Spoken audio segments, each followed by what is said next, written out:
Hello everyone, welcome to Full Force Gaming's first episode with EverQuest Landmark.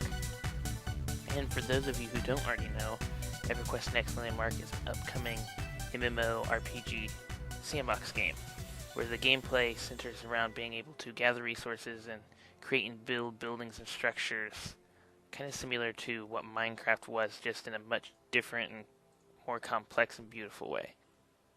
Now, since the game just began alpha, there's a lot of bugs and glitches that they're still working on and trying to get fixed, and some of those things included crashing, freezing, terrain glitches, and video problems.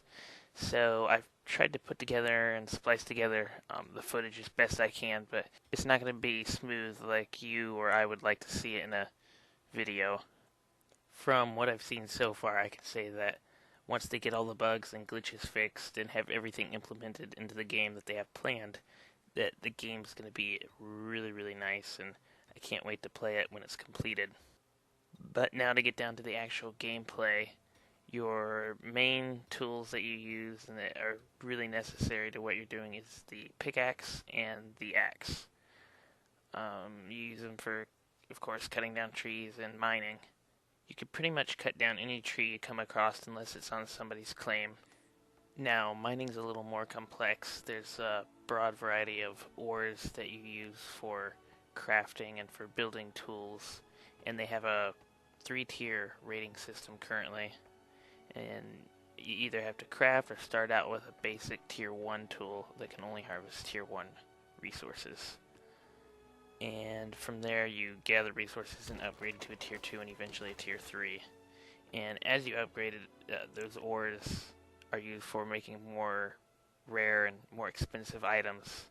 I'm not sure if there's an inventory cap on how many resources you can hold.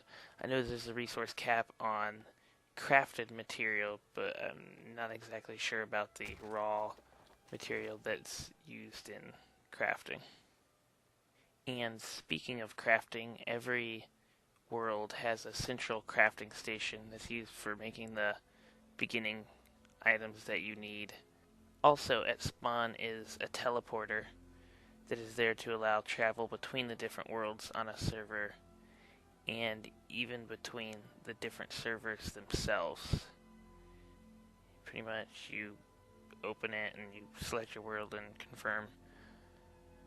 Currently there's 2 servers with identical worlds on each that are copied. Now the claims aren't on both. Like if you set a claim on one, it's not on the other. Back on the topic of crafting, let's take a little closer look at what all is involved when you go to craft an item. You open up the crafting, and as you can see, it's pre-made. You don't have to do any arranging like in Minecraft. It's all just having the materials and then selecting the amount you want and then telling it to craft. Most items require that the raw ore obtained through mining is converted into ingots, and you do that at the crafting table. As you can see, the time-consuming thing is not crafting the items, it's actually gathering the materials to be able to craft it. I don't know how much time I spent trying to get the copper for the copper ingots, and I think I only made a few of them. I used them up almost right away. You can also craft your own crafting station and forge that you can set up on your claim. That way you don't have to keep coming back here when you need to craft items.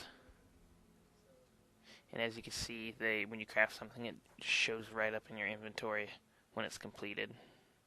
Everyone's inventory has 2 slots. One for the crafted items and then one for the raw materials like the ores, the wood, some of the rare crafting supplies. Some of them don't even have pictures for them yet. They also have a handy search button if you can't seem to find something. Now, there is no mini-map, or at least not yet, so you have to pull up the larger map from the bottom left of your screen. You can zoom way out and get a broad feel of the entire world. It's useful for seeing the terrain and targeting resources, and for finding your way around, of course. Here you can see my claim that I'm on. I know the middle one's my claim and nobody can build inside of it. I'm not sure what the outer box is for. There's a lot of stuff they haven't explained with Alpha. Other players show up on the map with a blue arrow. I'm not sure if friends would show up as a different color or not.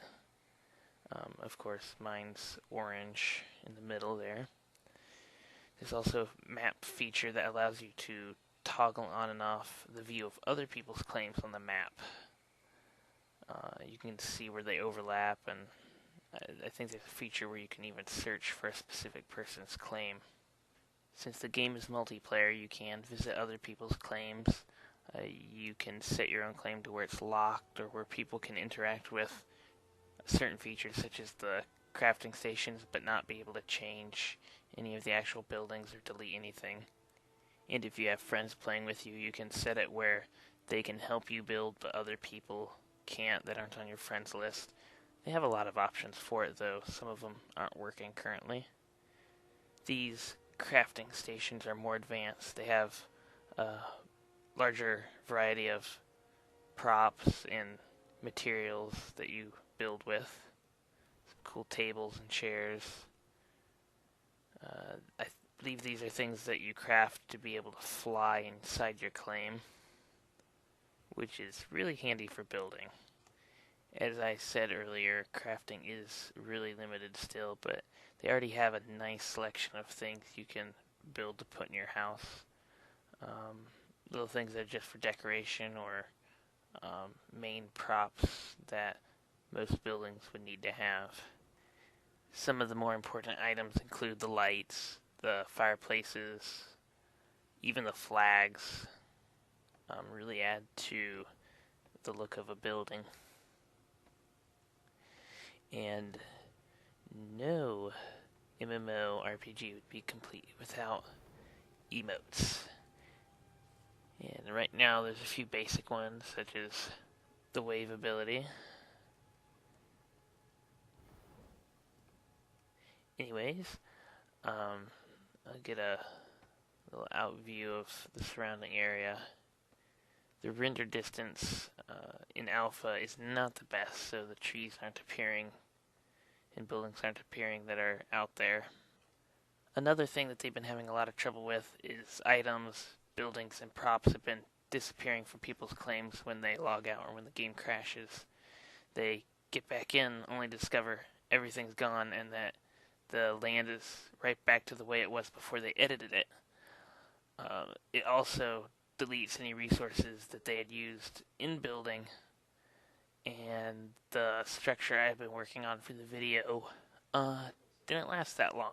I was in the middle of making it, and the game crashed, and when I got back in, it was all gone, and so were my resources, so it would take me quite a while to get back in enough resources to build a decent structure for this video, so I'm working on another video that specifically deals with building. I just got to get together the resources to do it first. Please like and subscribe to the channel. There's a lot more EverQuest Landmark videos to come in the future, so keep your eyes out for those. And thank you very much for watching.